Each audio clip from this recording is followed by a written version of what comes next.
2025년 여름이 끝나가면서 동아시아에는 커다란 변동이 나타나고 있습니다.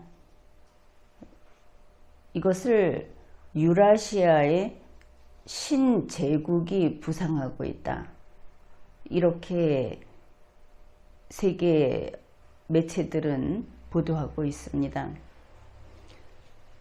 바로 우리가 살고 있는 이 지역, 여기가 중심이 되는 그런 내용인 것입니다.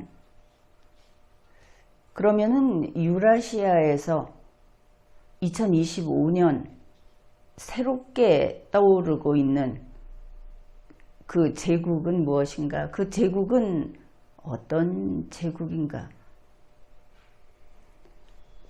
자유민주주의라고 하는 본인이 좀 능력이 모자라고 가지고 물려받은 것이 없고 이래도 오직 인간이라는 것만으로 존중받는 그런 이념이 자유민주주의인데 다시 과거로 가고 있다. 과거라는 것은 철저히 수직사회입니다. 물려받은 것이 있는 자가 제일 위에 서는 그런 체제인 것이죠. 이름이 제국이니까, 유라시아의 신제국이니까 당연히 이러한 과거로 가는 것이다. 개인은 전체를 위해서, 개인은 집단을 위해서 무수히 희생이 되는 그런 존재들이다. 그게 제국이다 하는 건 알고 있을 겁니다. 유라시아에서 새로 부상하고 있는 이 제국, 그 제국 이야기를 하기 위해서 우리는 공산주의를 다시 한번 살펴보아야 하게 되었습니다. 공산주의라고 하는 것은 말하자면 공산주의는 이런 겁니다. 대상. 이거는 노자의 도덕경에 나오는 그런 어휘입니다. 큰 대에 형상상자, 코끼리 상자라고 해야 되겠죠. 이 대상이라고 하는 것을 다른 말로 바꾸게 되면 대도, 역시 큰 대에 길도, 우리가 도를 아십니까 할 때 그 도, 그것입니다. 또 그것은 대의, 큰 대에다가 오를 의, 이때는 뜻의를 쓰지는 않습니다. 그러나 그 의미는, 대의는 뜻을 말하는 것이죠. 공산주의를 추종하는, 공산주의를 신봉하는 사람들에게 공산주의는 바로 그런 겁니다. 이렇게 크다 보니 그것은 땅에 발을 딛고 있지 않습니다. 하늘에 떠 있지도 않습니다. 그들은 공산주의를 아직 본 적도 없죠. 과거 이야기는 생략하겠습니다. 현재 공산주의 국가들이 있습니다. 우리가 그 이름들을 쉽게 손꼽아가면서 나열할 수 있죠. 가까운 과거에는 옛 소련, 현재는 북한, 그리고 시진핑의 중국, 베트남, 이런 곳이 있습니다. 이 공산주의 국가들은 스스로를 공산주의 국가라고 하지 않고 뭐라고 합니까? 사회주의 국가라고 하죠. 바로 여기에서 우리 대한민국에서 사용하는 어휘가 어떻습니까? 대한민국에서는 사회주의는 괜찮고 공산주의는 안 된다는 식으로 그렇게 알고들 있죠. 사회주의는 마치 유럽식 사회주의 이러면서 그것이 대한민국 체제에서 용납되는 것처럼 이야기를 하고 있습니다. 이것은 물타기입니다. 말속임인 것이죠. 우리가 상대하고 있는 국가보안법이 대한민국을 그것으로부터 지키고자 하는 것은 사회주의라고 써도 그것은 공산주의인 겁니다. 어떻든 그들은 스스로를 사회주의 국가라고 합니다. 왜냐? 앞에서 말했듯이 공산주의라는 이 지고한 꿈은 그 거대한 도는 우주 밖에 있어서 그들이 한 번도 본 적이 없고 그들은 그 공산주의에 도달하는 언젠가는 도달할 수 있을 것이다. 그때까지 무엇이든 참고 공산주의로 가는 그 길을 벗어나지 않겠다고 하고 있는 아직 공산주의를 본 적도 없는 자들이기 때문에 스스로 공산주의 국가라고 말하지 못하고 지금 그들을 들여다보면 그 안에 있는 구성원들이 행복하지 않죠. 인간으로서 참혹한 생활을 하는 것을 우리가 보고 있습니다. 그들은 이게 우리가 공산주의로 가기 위해서 참고 있는 것이지 지금 우리의 모습이 공산주의 국가의 모습이 아니라고 이야기를 합니다. 그러니 지금까지 공산주의 국가를 봐라. 경제적으로 실패했고 결국 100년 살다가 가는 인생들을 이렇게 착취하고 말지 않았느냐고 했던 비판이 그들에게 전혀 아프지 않았던 겁니다. 구소련이 패망해 버렸어도 우리는 그것 봐라 망했지 않느냐고 이야기를 하지만 지금 러시아는 또 이름을 바꿔서 새로운 모습으로 여전히 이 공산주의 비슷한 것을 공산주의를 향해서 가는 국가들을 규합해서 그들이 하던 그 혁명을 계속하고 있지 않습니까? 우리가 그들을 비판했던 그 논리 그리고 그 무기는 이제 그들에게 상처도 입힐 수 없다 하는 것을 인정해야 할 겁니다. 그래서 이들은 현재 사회주의 국가라고 하는 겁니다. 유럽식 사회주의라는 것은 해석이 잘못됐든 혹은 그 시대상을 반영한 것이든 지금 젖혀놓고 갑시다. 논외로 합시다. 왜냐하면 그것이 우리가 논리적으로 이 공산주의를 분석하는데 대단히 방해가 되기 때문입니다.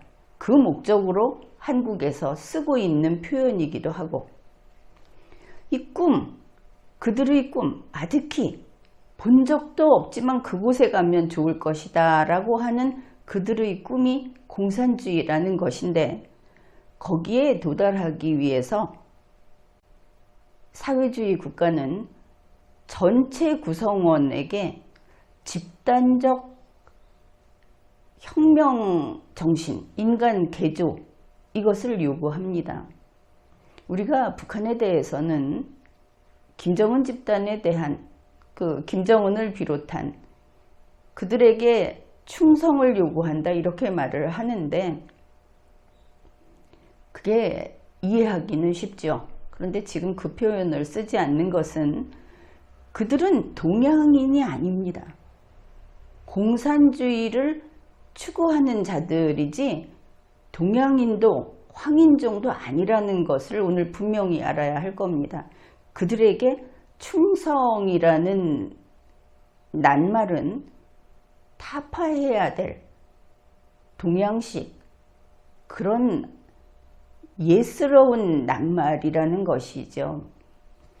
결국 집단적인 인간 개조, 집단적인 공산주의 혁명가 이것이 전 구성원에게 요구되는데 이것을 흔히 소셜리스트 패트리어티즘 그냥 또 우리 한국식으로 해석을 해보면 사회주의자의 애국주의 이렇게 해석이 될 겁니다.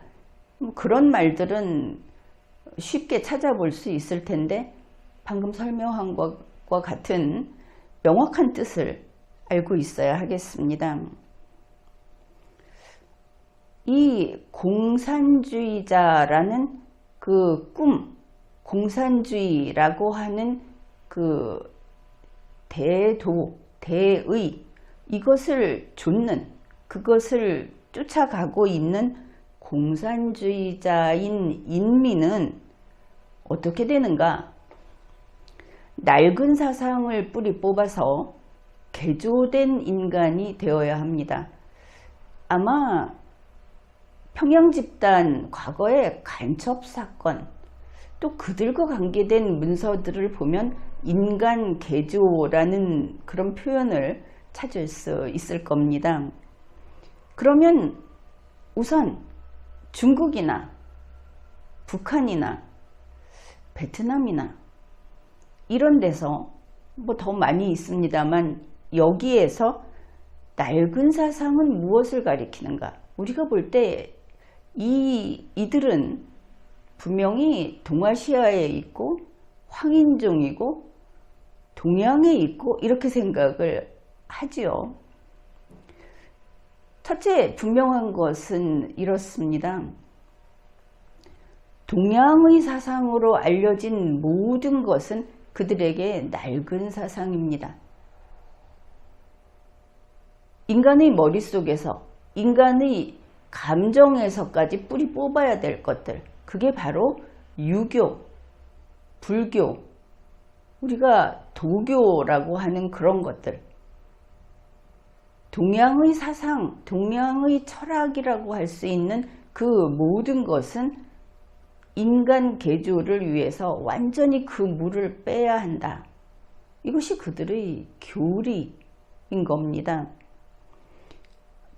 그러니 이걸 모르고 적을 알아야 적을 다룰 텐데, 대응을 할 텐데 이걸 모르고 지금까지 한국 정부는 평양 집단을 상대했던 것이죠. 그들에게 효도, 혈연, 민족의식, 아시아 사람이라는 거, 한반도 사람이라는 거, 제사, 추석이니 설이니 하는 이 명절, 이 모든 것은 폐기 대상입니다.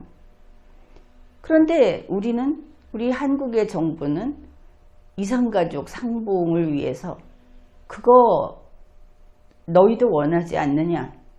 우리가 비용은 되겠다. 계속 이렇게 해왔죠.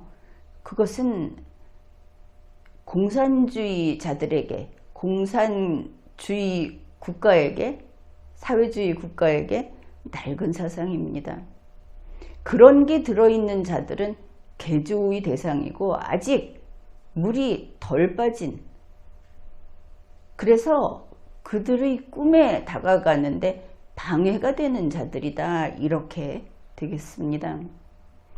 지금도 우리가 연구하고 가장 가까이 있으니까 우리나라에서 국책연구기관에서 평양 집단은 이런 사상을 채택했다 하는 이런 연구 결과가, 틀린 연구 결과가 나왔기 때문에 서양에서도 김정은이나 시진핑이 동양적이다, 동양의 유교 사상을 가지고 있다, 이렇게 잘못 정보를 가져가고 잘못된 대응을 하고 있는 것을 알 수 있습니다. 먼저 중국에서, 중화인민공화국에서 어떻게 인간 개조를 할 것인가, 인민이 어떻게 해야 하는가를 교양하는, 반드시 거기에 따라야 하는 그 내용, 그것을 소개하겠습니다. 중국은 첫째 이렇게 교양을 합니다. 인민은 개인의 이익을 중국에, 그러니 시진핑의 중국에 중국 이익에 종속시켜야 한다. 종속이라는 의미는 알겠죠? 중국 인민은 자기의 이익과 중국의 이익, 그것도 시진핑 중국의 이익이 있을 때 자기의 이익을 중국의 이익을 위해서 당연히 몽땅 내놓아야 한다 하는 겁니다. 대한민국에서는 이런 주장이 설득력이 전혀 없겠죠. 심지어 좌파다, 극좌다, 이 나라에 공산당을 만들자고 하는 사람들까지도 아마 여기에는 동의하지 않을 겁니다. 둘째, 인민은 개인의 운명을 중국 체제의 운명에 종속시켜야 한다. 개인이 우리나라 같으면 어떻습니까? 경제가 망한다. 여기에 가령 치료할 수 없는 그런 전염병이 우리를 공격했다. 전쟁에 뭐 이런 걸 썼다 하면 사람들 어떻게 합니까? 짐 싸지요. 떠나는 겁니다. 달아나는 겁니다. 그런데 중국 인민은 국가 체제를 위해서 나는 죽어도 된다. 내가 죽는 건 당연하다. 달아나지 않는다는 것이죠. 이게 공산당의 원칙입니다. 현실적으로 어떨지는 모르겠지만 그들은 공황 폐쇄부터 하고 달아나게 되면 군인만이 아니라 민간인도 사살할 것이다 하는 걸 알 수 있죠. 셋째, 인민은 개인의 미래를 공산주의의 미래에 종속시켜야 한다. 그래서 이 공산주의의 로우 레벨, 아직 얼마나 많은 단계를 올라가야 공산주의가 있을지는 모르겠지만 까마득히 저 아래 바닥에 있는 게 현재 사회주의 국가들인 겁니다. 그래서 이 사회주의 국가는 바로 앞에서 설명한 것이 집단주의라고 하는 것이죠. 그게 이제 국가로 테두리가 쳐져 있죠. 집단주의로 통제되고 있는 겁니다. 우리하고 많이 다릅니다. 여러분은 중국에 여행 갈 수 있습니다. 중국에서 돈을 주고 물건을 살 수 있습니다. 우리나라에 있는 모든 서비스와 재화가 중국에서도 거래가 되고 있습니다. 그래서 그들과 우리의 차이가 없다고 생각을 하겠죠. 그런데 국가라는 그 안에서 국법이라는 것이 있기 때문에 우리가 대한민국의 국민으로서, 외국인으로서, 자주 독립국가의 국민으로서 보호를 받고 있을 뿐이지 그들 자국민은 바로 이런 공산당의 원칙에 지배되고 있는 겁니다. 다르죠? 중국에서 영화도 만들어서 팔고 중국에서 명품 짝퉁도 만들어서 파는데 그들이 바로 이 공산주의 원칙에 어긋날 때는 목숨이 없다. 이런 겁니다. 그러면 북한은 어떤가? 첫째, 북한입니다. 인민은 개인으로서의 존재 의의가 없다. 이겁니다. 여러분이 생각할 때 북한을 탈출한 사람들, 그래서 더불어민주당에서 누군가 정치인도 그랬고 그 탈출한 사람들을 배신자, 달리 표현하면 반역자 이렇게 말을 했는데 그것은 북한 공산당의 입장에서는 틀린 말이 아니게 됩니다. 개인으로서는 그게 존재의 의의가 없다. 이렇게 확실하게 정해놓고 나면 무시무시하죠. 개인은 그럼 뭐냐? 인민은, 북한 인민 한 명 한 명은 집단의 일개 세포로서만 존재의의가 있다. 둘째, 인민의 가치는, 그 개인의 가치는 집단을 위하여 이바지한 정도로 측정된다. 북한 공산당이 공산주의로 가기 위해서 그런 길에서 김정은이가 가고자 하는, 하고자 하는 거기에 얼마나 기여했는가가 그 인생의 값어치다 하는 겁니다. 개인의 행복, 가정의 원만함, 이런 게 아닌 겁니다. 그것은 가치가 없는 것이죠. 이렇게 무엇을 가치 있게 보는가가 완전히 다른 사람들, 그런 의미에서 한민족이 아니라 신인류라고 해야 되지 않겠습니까? 셋째, 인민이 집단을 위해서 목숨을 바치면 김정은이가 원하는 어떤 테러 행위를 하든지, 이번처럼 우크라이나 전에 가서 싸우다가 죽든지, 자기네로서는 명분이 없는데 공산주의의 이상을 추구하는 면에서는 명분이 있다는 것이죠.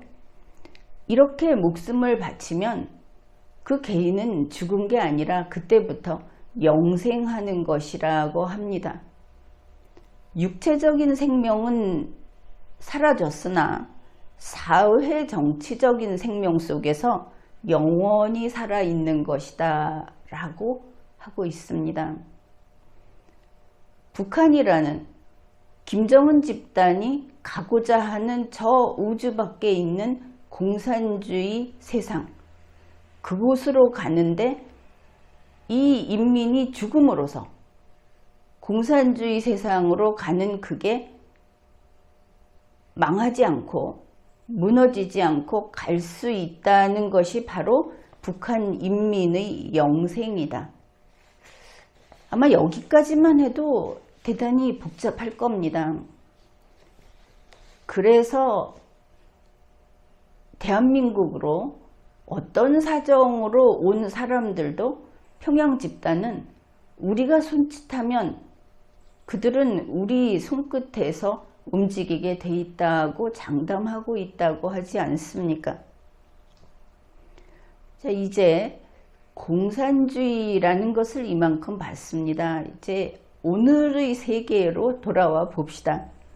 오늘의 세계는 크게 둘로 나뉘었습니다. 둘로 나뉘어 있는 것이죠.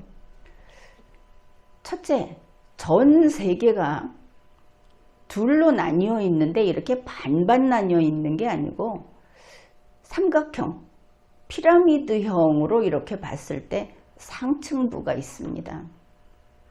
딱 잘라서 상층부가 있고 나머지 전체가 있는 것이죠. 이렇게 둘로 나뉘어 있습니다. 이 제일 위에 있는 삼각형 전체에서 꼭대기에 아주 적은 부분인 이것을 제1세계라고 합니다. 이것은 학문적인, 학술적인 분류입니다. 이게 제1세계고 그리고 나머지가 있습니다. 이 나머지가 제2세계도 있고 제3세계도 있고 이렇게 좀 나뉘어 있습니다. 제3세계 많이 들어보았죠? 제3세계의 국가의 숫자가 대단합니다. UN 회원국의 4분의 3이 이 제3세계에 들어 있습니다. 그러면 현재 우리 이 지구세계, 여기에서 제1세계는 찔끔 있고 나머지가 있는데 나머지 중에 제3세계가 무려 UN 회원국의 4분의 3이다. 무엇이든 다수결로 결정을 하면 그들 뜻대로 되어야 하겠죠. 그러면 이 제1세계는 어떤 곳이냐 하면은 경제적으로는 선진국이다 이렇게 말을 할 수 있겠습니다. 자유경제 질서를 채택한 국가들입니다. 그 다음에 집단주의냐 자유민주주의냐 이렇게 봤을 때는 집단주의, 집단주의의 반대편에 서 있고 자유민주주의 국가가 될 것이고, 또 이거를 우리 앞에서 공산주의를 봤으니까 제1세계는 반공산주의 국가라고 하겠습니다. 이런 특징을 가지고 있는 것이죠. 그러면 세계는 이렇게 둘로 나뉘어 있는데 제1세계는 아주 자그마하고 나머지가 아주 덩치가 크다. 제1세계를 영어로도 그대로 First World라고 합니다. First World. 그러니까 이 나머지들 속에 중국도 있고 러시아도 있다는 거 알 수 있죠. 이 나머지들, 그들이 제1세계를 말할 때, 현재는 시진핑이 앞에 있으니까 중국식 표현으로 서방이라고 표현을 합니다. 동서남북 할 때 그 동, 방위할 때 그 방, 그래서 서방, 영어로는 웨스턴. 이 서방, 중국식이니까 이게 무슨 뜻이냐 하면 해가 지는 쪽이라는 뜻이 있습니다. 여기에 들어있는 국가들은 물론 미국, 그리고 영연방이 대체로 들어있고, 그러니까 영국, 캐나다, 호주 이렇게 들어가겠죠. 그리고 유럽, 그래서 이 선진국들이 여기에 들어있습니다. 그런데 우리 한국은 어떨까? 우리 한국과 일본, 타이완, 대만이라고 하죠. 이 셋은 제1세계의 국가입니다. 이제 보니 세계가 둘로 나뉜 것은 지리적으로 나뉜 게 아니다 하는 걸 알 수 있죠. 아시아와 아메리카와 유럽과 이렇게 나뉜 게 아니고 제1세계와 나머지로 나뉘어 있는 겁니다. 우리 대한민국은 제1세계의 국가입니다. 우리가 시진핑이 우리 같은 서방이 아닌 동양 아니냐라고 만약에 한다면 그것은 속임수입니다. 다행히도 나머지들 국가, 특히 중국과 러시아는 우리 한국을 서방이라고 분명하게 분류를 하고 있고, 한국은 공격해야 할 적이라고 밝히고 있습니다. 그것이 혼란스러울 까닭은 없을 듯 합니다.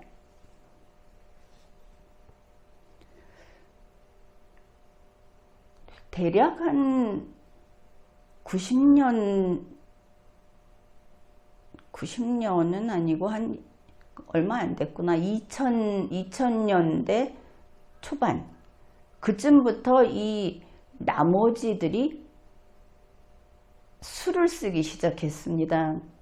아, 이거 유엔을 자꾸 흔들면 되는구나. 그랬던 것이죠. 우선 이 나머지들을 이끌려고 하면 지도부, 지휘부가 있어야 하겠죠. 그 지휘부를 크링크라고 합니다. 영어로 CRINK, 크링크.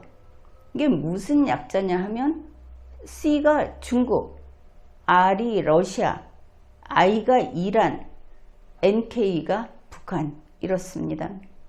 이들 네 나라가 주축이 돼서 이 나머지들, 삼각형에서 나머지들을 생각하십시오. 이 네 나라가 주축이 돼서 나머지 세계를 장악하기 시작한 겁니다.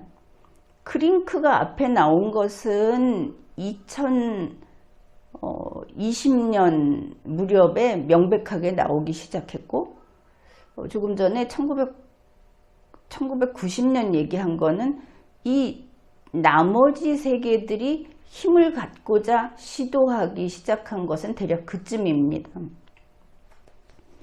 그래서 바로 다수결 방식으로 의사결정을 하는 유엔을 숫자로 장악을 해서 제1세계를 나머지들이 통제하자.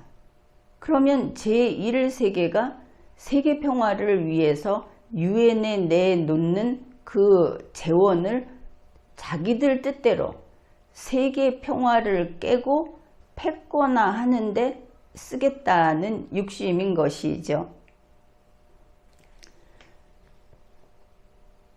근데 제2차 세계대전에서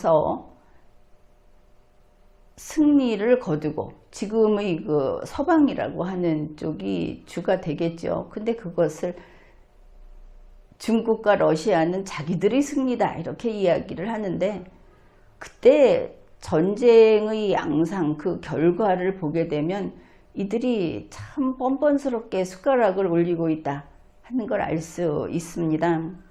어떻든 이 제2차 세계대전을 종전시키고 승리를 한 승전국들, 거기에서 유엔을 수립을 했죠.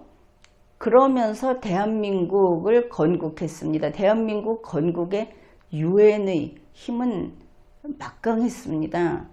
국내에서 구소련이라든지 하는 이들, 현재의 그 중국 이쪽에서 방해를 그렇게도 했는데 유엔에서 계속 지탱을 해줬고 힘을 합해줬고 그랬죠. 우리 국민들의 뜻도 그랬지만, 누차 이야기를 했는데 유엔을 만들고 앞으로 세계대전은 안 된다. 이제 세계대전이 나면 인류가 멸망할 수 있다.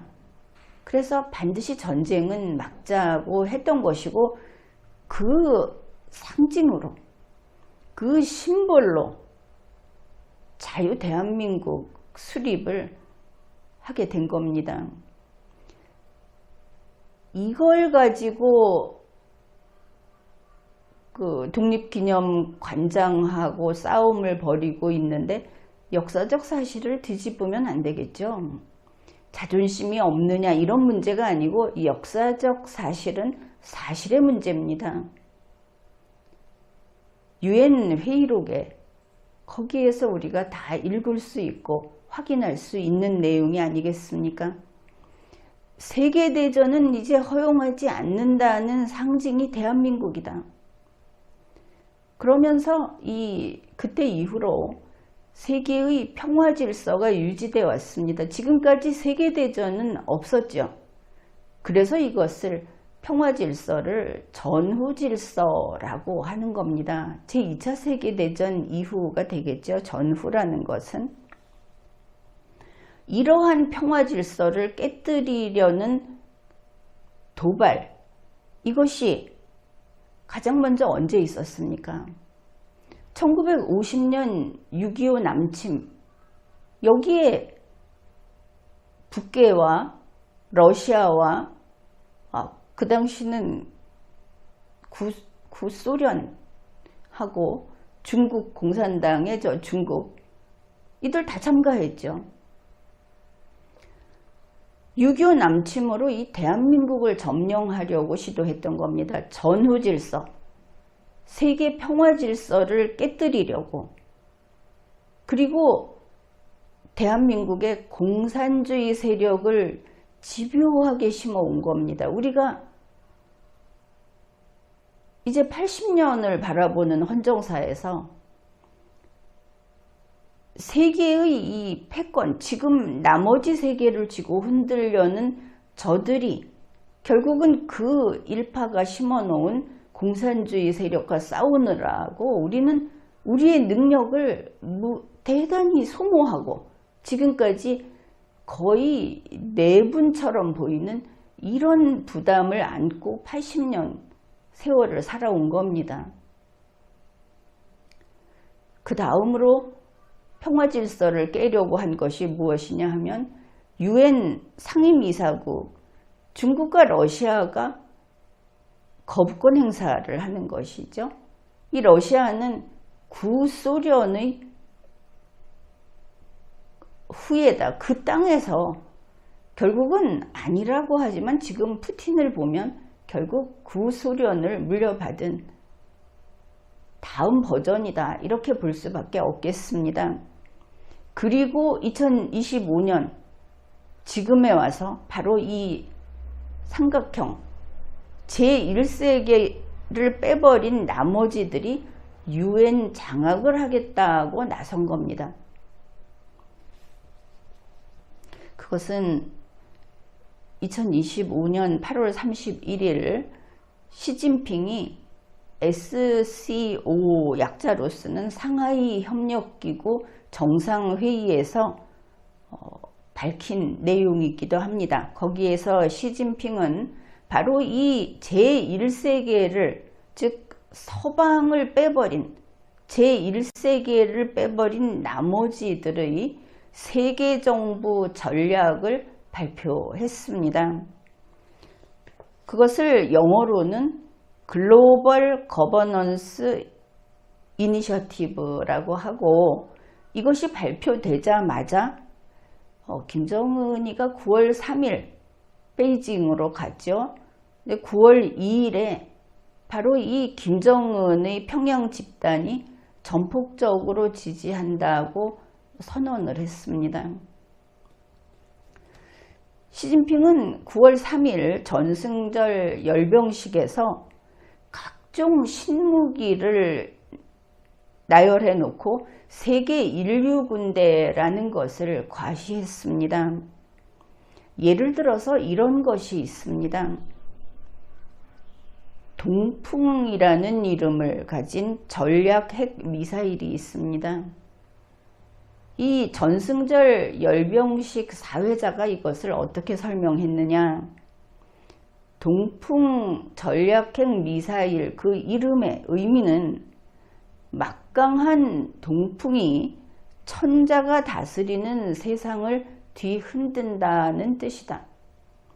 천자라는 전제정치의 수장 이름이 나왔고 동풍이라고 하는데 바로 서방의 반대편 제1세계를 배제한 나머지들을 나타내는 말인 것을 알 수 있습니다.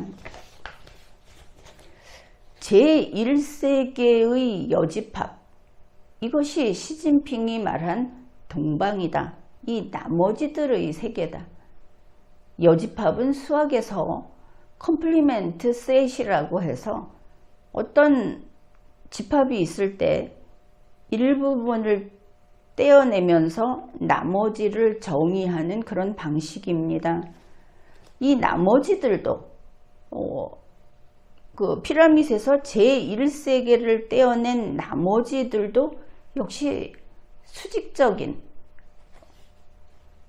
지배체제가 되어 있죠. 맨 위에 있는 것이 앞에서 소개했던 크링크, 그리고 거기에 또 그 나머지들 이렇게 되는 겁니다. 이 크링크, CRINK, 중국, 러시아, 이란, 북한이 그 나머지 세계의 집행부 정도 되는 이런 것이 형성이 된 것은 2020년대 초부터 세계 각 연구 자료에서 분명하게 드러나고 있습니다. 이 크링크라는 것을 예전에 그 북한을 가리키면서 그들을 가리키면서 악의 축이라고 했던 거 기억하시죠? 현재 연구기관에서는 크링크를 독재의 축, 권위주의의 축, 격변의 축 이렇게 가리킵니다. 이들이 이 세계를 선을 그어서 격변, 세상을 뒤집는 엄청난 사건을 일으킬 거라고 보고 있는 것이죠. 2025년 9월 3일을 기점으로 이제 모든 것이 되돌릴 수 없게 되어버렸습니다. 그래서 나온 말이 유라시아에서 새로운 유형의 제국, 황제의 나라가 떠오르고 있다. 이렇게 된 겁니다. 이 자유민주주의의 세계 질서를 무너뜨리려고 하는 신제국, 이들은 거기에 이란이 들어가 있어서 알 수 있다시피 하마스나 헤즈볼라하고 같은 편입니다. 이것은 국가로서의 권위, 국가가 지켜야 하는 덕성, 이런 거 다 팽개쳤다는 것이죠. 김정은이가 핵을 가지고 있다고 할 때 테러 집단에게 팔지 않겠느냐 소리가 나왔는데 그게 아니고 이제는 테러 집단과 같이 가고 있다. 그것을 알 수 있습니다. 이들의 경제는 달러 경제를 벗어나서 자기들만의 화폐, 자기들만의 결제 수단으로 달러 경제와 담을 쌓고자 합니다. 그리고 중요한 것은 이 집단에 속해 있는 자들은 개인 숭배까지 하고 있습니다. 김정은이가 그러하고 시진핑이 그러하고 이란이나 러시아는 말할 것도 없고, 그래서 종교 통합 정치, 신정 정치라고 하는데 그 종교가 지금까지 생각했던 그런 종교하고는 조금 다르지만 신앙적으로 개인을 숭배하면서 그를 황제로 받드는 이런 제국이다. 이것을 알 수 있습니다. 바로 이러한 성격 때문에 핵전쟁의 위험성이 대단히 높아졌다. 세계대전의 가능성이 대단히 높아졌다 하는 것이 현재의 분석입니다. 이렇게 돼가면서 9월 3일 이후 제1세계, 이 서방도 여기에 대처할 수밖에 없죠. 서방이 바뀌었다 하는 겁니다. 그것이 우리 대한민국에는 상당히 중요한 내용이 되겠습니다. 지금까지 미국과 자유세계는 시진핑이 타이완 침공하는 것을 저지하자, 그래서 남중국해 방어를 집단 방어로도 하고 또 세계 자유국가가 함께 힘을 모아서 하자, 이렇게 했던 것이죠. 이게 최우선 정책이었는데 그것이 2025년 9월 3일을 기점으로 이게 변경이 됩니다. 우크라이나 종전을 서두른 것도 바로 이게 바뀌는, 남중국해 방어를 위해서 주한미군을 빼갈까 전전긍긍했던 것이 아직 채 1년도 되지 않았죠.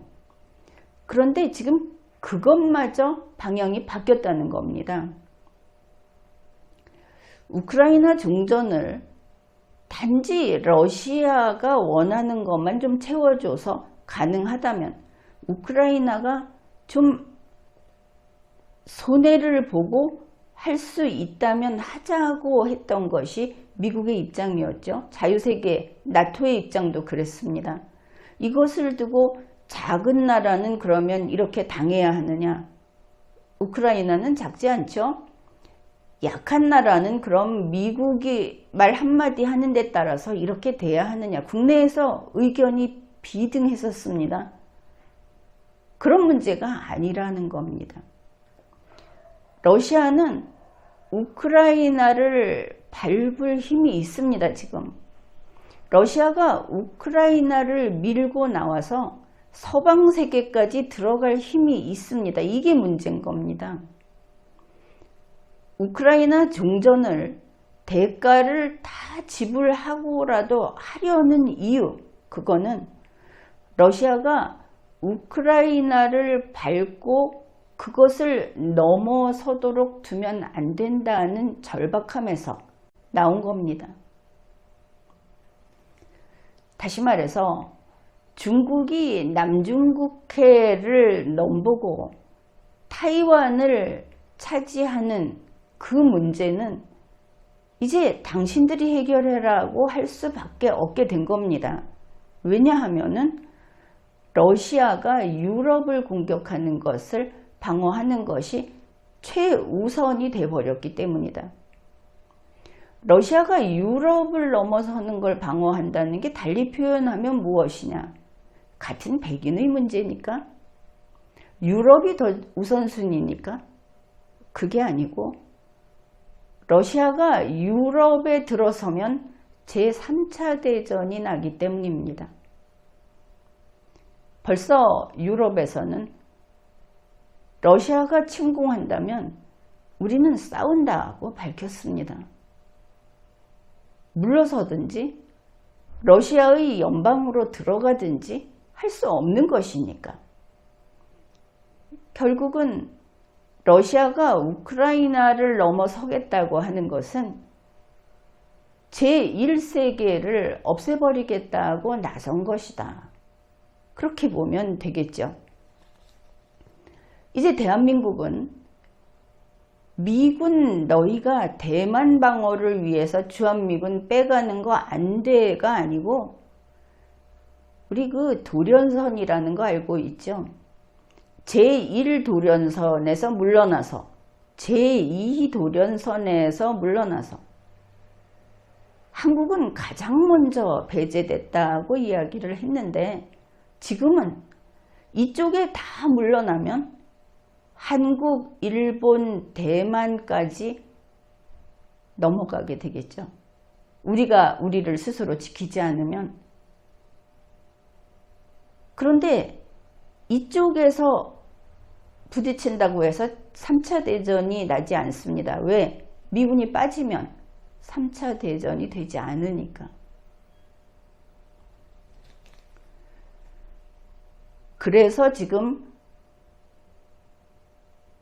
동아시아, 이 유라시아 신제국이 부상하는 이곳은 사실 막강한 대한민국 국군이 있지 않습니까? 이러고 보면 우리가 주축이죠. 자, 우리가 막아야 된다. 이쪽 지역방어 우리가 막아야 된다. 그래서 이 제1세계 전체가 국방비를 증액하자, 각자 자주국방하자 하고 나온 겁니다. 이거 필사적으로 추진 중입니다. 이제 돈 없는 북한이 남침 못한다고 하는 보수 측의 해묵은 주장은 힘을 잃었습니다. 세계 정세가 바뀌어 버렸다. 독재의 축 크링크가 침공한다. 우리가 6.25 남침 때도 겪어봤지만 중국 군대가 숫자가 부족해서 싸우지 못하겠습니까? 북한이 돈이 없다고 하는데 무기는 어마어마하게 갖고 있죠. 그게 변변찮다. 러시아, 중국, 이란이 있습니다. 이제 돈 없는 북한 이야기는 하면 안 됩니다. 그리고 이 크링크들 내부에서 경제협력으로 경제적인 윤택함이 대폭 증대됐습니다. 북한에 쌀 준다고 하면 필요 없다고 하죠. 실제로 그만큼 풍족해졌습니다.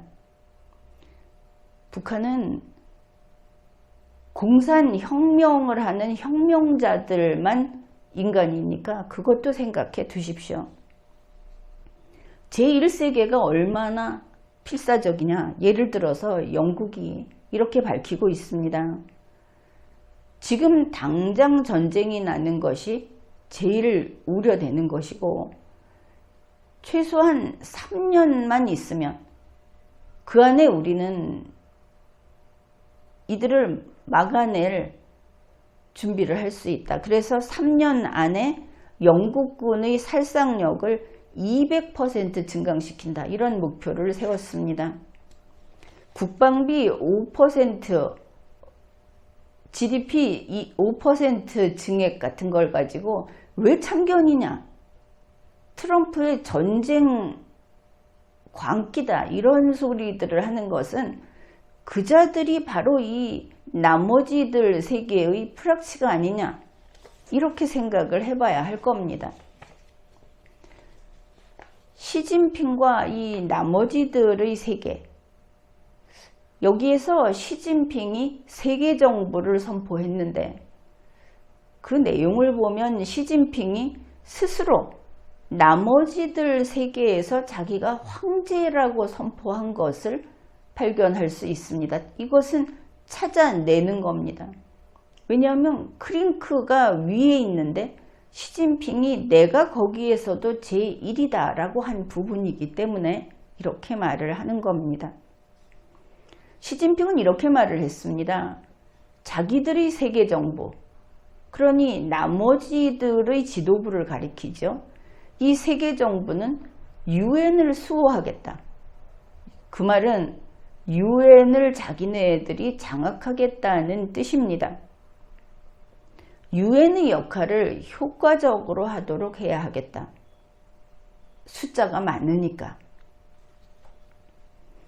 그런데 이런 말도 합니다. 시진핑이 세계 정부에 들어온 국가 세력들, 국가도 있고 테러 집단도 있고 뭐 이렇게 있으니까 거기에 속해 있는 인민 한 명 한 명은 세계 정부가 성공하도록 모든 것을 바쳐야 한다. 이러고 보면 시진핑이 세계 정부의 황제를 자처한다고 할 때 이제 보니 시진핑의 세계 정부가 공산주의 자체를 바꿔치기 한 것으로 볼 수 있겠죠. 공산주의를 위해서 모든 것을 다 바쳐야 한다. 생명까지도 하는 것이 이제 시진핑의 세계 정부라고 말하고 있는 것을 알 수 있습니다. 중국 외교부가 2025년 8월 29일에 발표한 외교부 사이트에 게재해 놓은 내용을 소개하겠습니다. 시진핑은 대국의 지도자로서 이 대국이 전통적인 땅덩이가 넓은 중국을 가리키는가, 아니면 제1세계를 제외한 지구의 전부, 이 여집합의 세계를 가리키는가는 두고 봐야 하겠죠. 아마도 후자일 가능성이 크게 보입니다.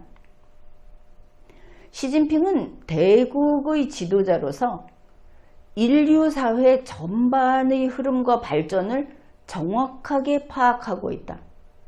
시진핑의 초능력이죠. 시진핑의 선견지명을 바탕으로 인류 공동운명체 구축이라는 개념을 제시했다. 이것이 결국은 시진핑이 말한 세계정부가 되겠습니다. 그런데 이 유라시아에서 새로 나왔다고 우리가 보고 있는 이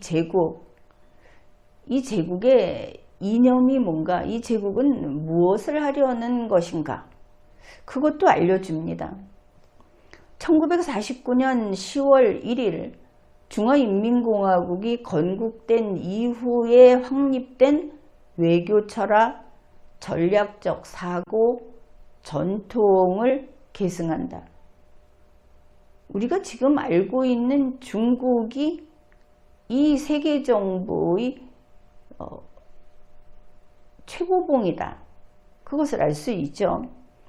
중국 특색 대국 외교로 발전시킨다. 이전에 한국 대통령 중에 중국 특색 대국 외교를 존중하겠다고 한 사람이 있다면 바로 이와 같이 제1세계를 없애버리겠다고 나선 이 나머지들의 제국에 충성맹세를 한 것이다 하는 것을 확인할 수 있습니다. 중국의 이 강대국으로서의 중국이 이 새 세계를 책임지고 헌신하겠다. 제1세계를 넘어서서 더 나은 세상을 건설하겠다고 합니다. 결국 제1세계를 침공해서 결국은 지구를 차지하겠다 하는 것을 알 수 있습니다.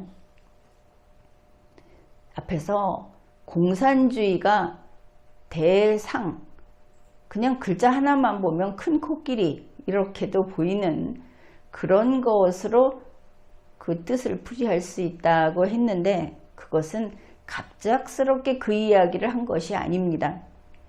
2025년 9월 1일 시진핑이 바로 노자의 도덕경 제35장에 나오는 이 말을 두 구절로 돼 있는데 앞에 있는 구절을 직접 연설문에서 밝혔기 때문입니다.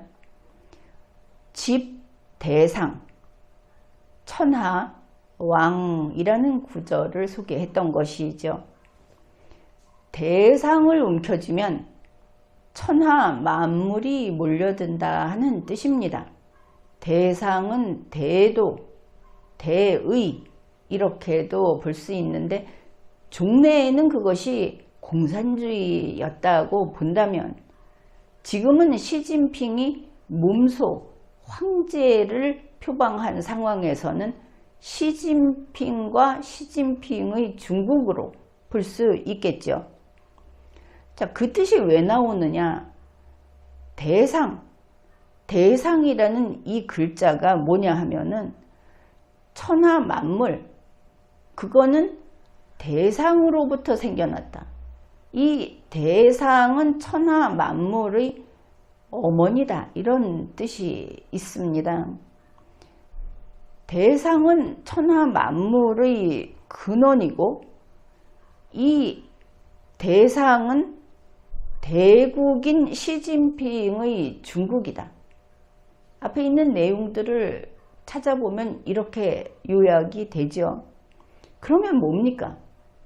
대국인 시진핑의 중국은 천하 만물의 근원이고, 그러니 그것은 다시 대상이다. 이렇게 되겠죠.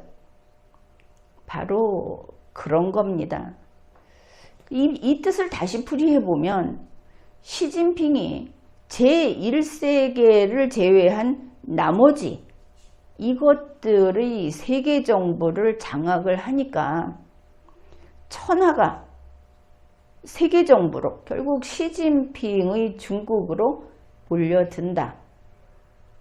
이렇게 해석을 할 수 있습니다.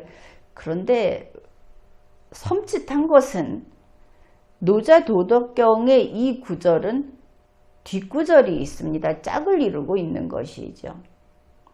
뒷구절이 이렇습니다. 왕이불해 안평태, 이렇게 되어 있습니다.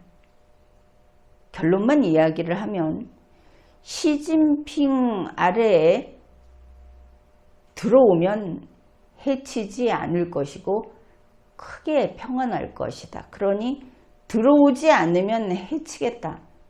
제1세계는 멸망시키겠다 하는 뜻인 것을 알 수 있죠. 근데 이것이 참 엄청난 시대를 뒤흔드는 격변의 축, 그 우두머리 시진핑의 선포다, 이렇게 볼 수 있는 것이, 지금까지 공산주의라는 그 대상을 쫓던 자들이 이제 세계의 황제라고 하는, 물론 제1세계는 인정하지 않습니다. 이 나머지들의 세계의 황제를 자처하는 시진핑의 중국이라고 하는 이 대상을 쫓고 있다. 공산주의는 어찌됐든 실패한 것으로 볼 수 있겠죠. 새로운 꿈, 새롭게 하늘에 띄운 꿈이 필요한데 그것이 바로 시진핑의 중국이라고 하는, 우리가 현실적으로 뉴스를 통해서 확인할 수 있는 것은 시진핑이 선포한 세계정부, 김정은이도 전폭적으로 지지했던 이것이 그들의 새로운 대상이 됐다 하는 것을 알 수 있습니다. 어떻게 보면 대단히 이론적이고 이념에 대한 것들이 많이 들어있고, 그렇죠? 간단히 말하면 이제 이들이 유엔을 장악하고 그리고 신무기를 가지고 거칠 것 없이 우리 자유세계, 지금은 이제 제1세계에는 특히 인간의 생명을 존중하기 때문에 대놓고 막 싸움을 못합니다. 지켜야 할 국가들의 도도 있습니다. 그런데 시진핑의 세계정부에는 그런 게 없다 하는 것이죠. 그런데 국내 뉴스에서 바로 이 시진핑이 말한 집대상 천하왕이라는 것을 가지고 이번에 그 성대한 열병식, 장엄한 열병식을 하니까 중국으로 몰려드는 그런 나라들이 많다. 우리도 중국을 바라봐야 한다는 오피니언을 본 기억이 있습니다. 이런 걸 두고 기가 막힌다고 하는 것이겠죠. 지금까지 리걸마인드 연구소였습니다.